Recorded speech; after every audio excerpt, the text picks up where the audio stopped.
শেষে মাদ্রাসার হুজুরের কথাই সত্যি হয়ে গেছে। মাদ্রাসার হুজুর যে লাইভে এসে চ্যালেঞ্জ দিছিল যে ভাবি আমি জড়িত না, তবে আপনারা ভালো করে তদন্ত করেন, সঠিক তদন্তের মাধ্যমে। আমি পুরুষ মাদ্রাসাগুলো আলহামদুলিল্লাহ এখনো ভালো চলছে খুব, এগুলো নিয়ে খুব বেশি তেমন রিপোর্ট নেই। তবে মহিলা মাদ্রাসাগুলোর কথা যদি বলি, অধিকাংশ মাদ্রাসা এখন খারাপের পথে আগাচ্ছে। বিশেষ করে কিছু কিছু প্রতিষ্ঠান এমন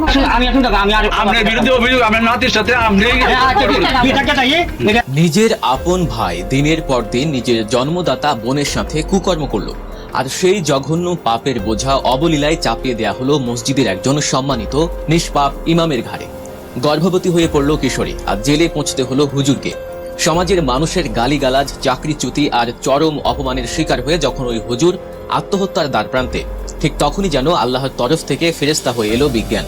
ডিএনএ টেস্ট বা ডিএনএ পরীক্ষার রিপোর্ট এক নিমিষেই পাল্টে দিল পুরো দৃশ্যপট। বেরিয়ে এলো এক ভয়ঙ্কর এবং গা শিউরে ওঠা সত্য, যে সত্য প্রমাণ করলো ইমাম সম্পূর্ণ নির্দোষ, আর আসল ধর্ষক ওই কিশোরীর আপন বড় ভাই। আসসালামু আলাইকুম প্রিয় দর্শক, নেত্রকোনার সেই 11 বছরের মেয়ের সাথে যে অপকর্ম করেছে সেটা হুজুর নয়, ইতিমধ্যে প্রমাণিত হয়েছে সেই মেয়ের নানাই এমন কাজ করেছে, আর সেজন্যই তার নানা ইতিমধ্যে গ্রেপ্তার হয়েছে, সকল জবানবন্দি দিয়েছে, মুক্তি পাচ্ছে সেই হুজুর। প্রিয় দর্শক, আসুন কথা না বাড়িয়ে একটি লাইক করে শেষ পর্যন্ত ভিডিওটি দেখতে থাকি।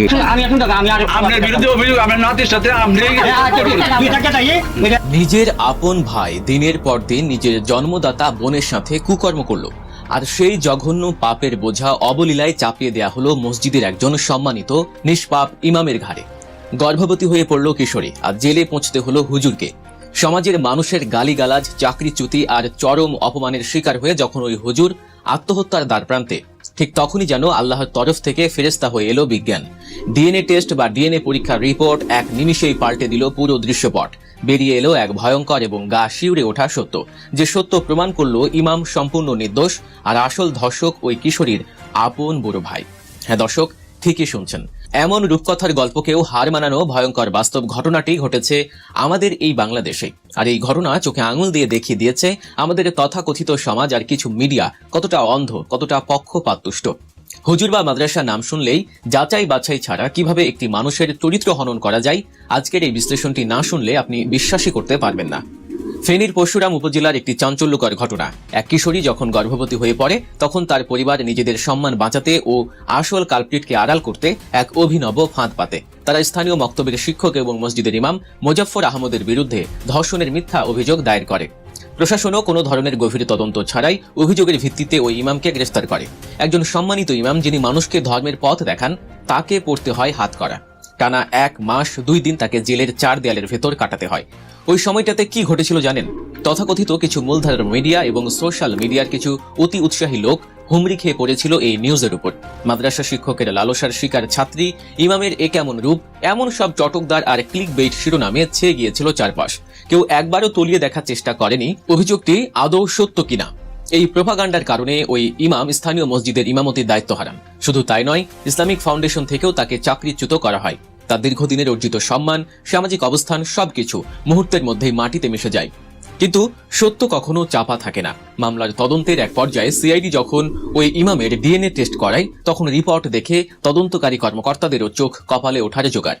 ডিএনএ রিপোর্টে স্পষ্টভাবে প্রমাণিত হয় ওই গর্ভবতী কিশোরীর সন্তানের সাথে ইমাম মোজাফফর আহমেদের ডিএনএর বিন্দুমাত্র কোনো মিল নেই। ইমাম সম্পূর্ণ নির্দোষ। এরপর পুলিশের জেরার মুখে আসল সত্য বেরিয়ে আসে। গ্রেফতার করা হয় ওই কিশোরীর আপন বড় ভাই মোর্শেদকে। মোর্শেদের ডিএনএ টেস্ট করা হলে দেখা যায় শতভাগ ডিএনএ মিলে গেছে ওই অনাগত সন্তানের সাথে, অর্থাৎ নিজের আপন ভাই হলো ওই জঘন্য কুকর্মের হোতা। এবার আসুন আসল কথায়। যখন ইমামের বিরুদ্ধে অভিযোগ উঠেছিল, তখন যেসব মিডিয়া তাকে নিয়ে নেতিবাচক খবরের বন্যা বইয়ে দিয়েছিল, তার আজ কোথায়? ডিএনএ রিপোর্টে ইমাম নির্দোষ প্রমাণিত হওয়ার পর কেন সেই মিডিয়াগুলো চুপ হয়ে গেল? কেন তারা বড় করে হেডলাইন করলো না যে ইমাম নির্দোষ? মিডিয়া ট্রায়ালের শিকার হয়েছেন একজন আলেম। একজন নিরপরাধ মানুষকে সন্দেহ করার সময় তাকে ও তার মাদ্রাসাকে বাজেভাবে উপস্থাপন করে যে চরম সম্মানহানি করা হলো, তার দায় কে নেবে? সমাজ তো তাকে অপরাধী সাজিয়ে শাস্তি দিয়ে দিয়েছে। এখন কি সমাজ তার হারানো সম্মান ফিরিয়ে দিতে পারবে? ফেনীর পরশুরামের এই ঘটনাটি আমাদের জন্য একটি বিশাল সতর্কবার্তা। কারণ ঠিক একই রকম একটি ষড়যন্ত্রের গন্ধ পাওয়া যাচ্ছে নেত্রকোনার মদনে ঘটে যাওয়া সাম্প্রতিক আরেকটি ঘটনায়। সেখানেও একটি কওমি মাদ্রাসার ছাত্রী গর্ভবতী হয়ে পড়ার পর অভিযোগের আঙুল তোলা হয়েছে মাদ্রাসার শিক্ষক হুজুর আমানুল্লাহ সাগরের দিকে। কিন্তু ফেনীর ঘটনার মতো নেত্রকোনার ঘটনাটিও যে ষড়যন্ত্রমূলক হতে পারে তার অনেকগুলো প্রমাণ এরই মধ্যে মানুষের হাতে আসতে শুরু করেছে। নেত্রকোনার ঘটনায় ডাক্তার সাইমা নামের এক নারী চিকিৎসক কোনো ধরনের আইনি বা মেডিকেল তদন্ত ছাড়াই সরাসরি হুজুর আমানুল্লাহকে দায়ী করে সোশ্যাল মিডিয়ায় বিচার বসিয়ে দিয়েছিলেন। তিনি দাবি করেছিলেন মেয়েটির বয়স 11 বছর এবং সে এতিম। কিন্তু পরবর্তীতে বাংলা এডিশনের মতো কিছু অনুসন্ধানী টিমের রিপোর্টে বেরিয়ে আসে মেয়েটির জন্ম সনদ অনুযায়ী তার বয়স 15 বছর এবং তার বাবা এখনো জীবিত।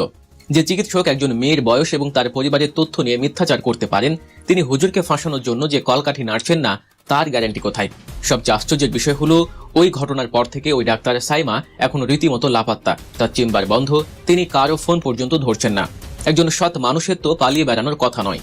এখানেই শেষ নয়, নেত্রকোনার ওই ভুক্তভোগী কিশোরীর পরিবারের সদস্যদের কথাই রয়েছে বিস্তর অসঙ্গতি।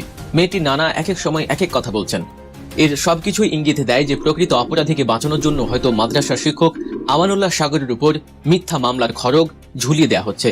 অথচ পুলিশ এবং প্রশাসন নেত্রকোনার ঘটনায় ফেনীর মতো কোনো বৈজ্ঞানিক প্রমাণের জন্য অপেক্ষা করেনি। শুধুমাত্র একটি মৌখিক অভিযোগের ভিত্তিতে হুজুর আমানুল্লাহ সাগরকে গ্রেফতার করা হয়েছে এবং আদালতে তাকে 3 দিনের রিমান্ডেও পাঠিয়েছে। দেশের সব আইন কি শুধু দুর্বল আর আলেম সমাজের জন্যই? কোনো ধরনের ডিএনএ রিপোর্ট ছাড়া, কোনো সুনির্দিষ্ট প্রমাণ ছাড়া শুধুমাত্র একজনের মুখের কথার ভিত্তিতে একজন আলেমকে রিমান্ডে নিয়ে নির্যাতন করাটা কতটা যৌক্তিক? আমরা ফেনীর ঘটনায় দেখেছি কিভাবে শুধুমাত্র অভিযোগের ভিত্তিতে একটি জীবন ধ্বংস করে দেয়া হয়েছিল। নেত্রকোনার ঘটনাতেও কি আমরা একই ভুলের পুনরাবৃত্তি হতে দিচ্ছি? যেখানে অভিযুক্ত নিজেই বারবার বলছেন যে তিনি নির্দোষ, ডিএনএ টেস্ট করা হলে তিনি তা মেনে নেবেন, সেখানে ডিএনএ টেস্ট না করিয়ে কেন তাকে রিমান্ডে নেওয়া হলো? আজ সময় এসেছে এই মিডিয়া ট্রায়াল এবং ষড়যন্ত্রের বিরুদ্ধে রুখে দাঁড়ানোর। ফেনীর পরশুরামে যে ইমাম নির্দোষ প্রমাণিত হয়েছেন তাকে অবিলম্বে তার চাকরিতে পুনর্বহাল করতে হবে। রাষ্ট্র এবং ওই মিথ্যা অভিযোগকারী পরিবারের কাছ থেকে তাকে সম্মানজনক ক্ষতিপূরণ দিতে হবে। যারা এই মিথ্যা নাটক সাজিয়েছিল সেই পরিবার এবং আসল কালপ্রিট ভাইয়ের যেন সর্বোচ্চ শাস্তি হয় তা নিশ্চিত করতে হবে। একই সাথে নেত্রকোনার ঘটনায় হুজুর আমানুল্লাহ সাগরের দ্রুত ডিএনএ টেস্ট করাতে হবে। যদি ডিএনএ টেস্টে তিনি নির্দোষ প্রমাণিত হন, তবে তাকে যারা ফাঁসানোর চেষ্টা করেছে সেই ডাক্তার সাইরা থেকে শুরু করে মেয়েটির পরিবারের যারা এই মিথ্যাচারের সাথে জড়িত তাদের প্রত্যেককে আইনের আওতায় এনে দৃষ্টান্তমূলক শাস্তি দিতে হবে। মনে রাখবেন, একজন আলেম যখন সমাজের সামনে অপমানিত হন তখন শুধু একজন ব্যক্তি অপমানিত হন না, বরং পুরো ধর্মপ্রাণ সমাজের উপর একটি দাগ পড়ে যায়। তাই কোনো প্রমাণ ছাড়া কাউকে অপরাধী সাব্যস্ত করা এবং মিডিয়া ট্রায়ালের মাধ্যমে তার চরিত্র হনন করা থেকে আমাদের বেরিয়ে আসতে হবে। সত্যের জয় একদিন হবেই, যেমনটি ফেনীর পরশুরামে হয়েছে। আমরা আশা করি নেত্রকোনার ঘটনাতেও আসল সত্য খুব দ্রুতই দিনের আলো দেখবে। সত্যিকারের অপরাধীরা শাস্তির কাঠ গড়ায় দাঁড়াবে এবং নির্দোষ মানুষগুলো সসম্মানে তাদের আপন ঠিকানায় ফিরে যাবে। দর্শক, আজকের এই বিশ্লেষণটি আপনাদের কাছে কেমন লাগলো তা অবশ্যই কমেন্ট করে জানাবেন। আপনিও কি মনে করেন নেত্রকোনার ঘটনায় দ্রুত ডিএনএ টেস্ট হওয়া প্রয়োজন? আপনার মূল্যবান মতামত আমাদের সাথে শেয়ার করুন। আর এ ধরনের আরো সাহসী এবং সত্য উন্মোচনকারী ভিডিও পেতে আমাদের গল্প নিউজ চ্যানেলটি বেশি একটা যুক্ত হন না, কিন্তু পক্ষান্তরে পুরুষরা এখানে তাদের অবদান বেশি শিক্ষাদানের পাঠদানের ক্ষেত্রে। এজন্য মহিলা মাদ্রাসার পুরুষ শিক্ষকদের রাখা। আসলে শিক্ষক তো শিক্ষকই, শিক্ষক পুরুষ বলি মহিলা বলি, শিক্ষক যদি শিক্ষকের মতো হন তাহলে তো আর অসুবিধা নেই। কিন্তু সেখানে যদি খারাপ কোনো কিছু ইনক্লুড হয়ে যায় তাহলে তো আর সেখানে শিক্ষকতার কোনো বিষয় অবশিষ্ট রইল না। এখন এটা তো আসলে ব্যক্তিভেদের সমস্যা। এটা আমি একটা প্রতিষ্ঠানের ব্যাপারে এরকম অভিমত প্রকাশ করতে পারলাম না।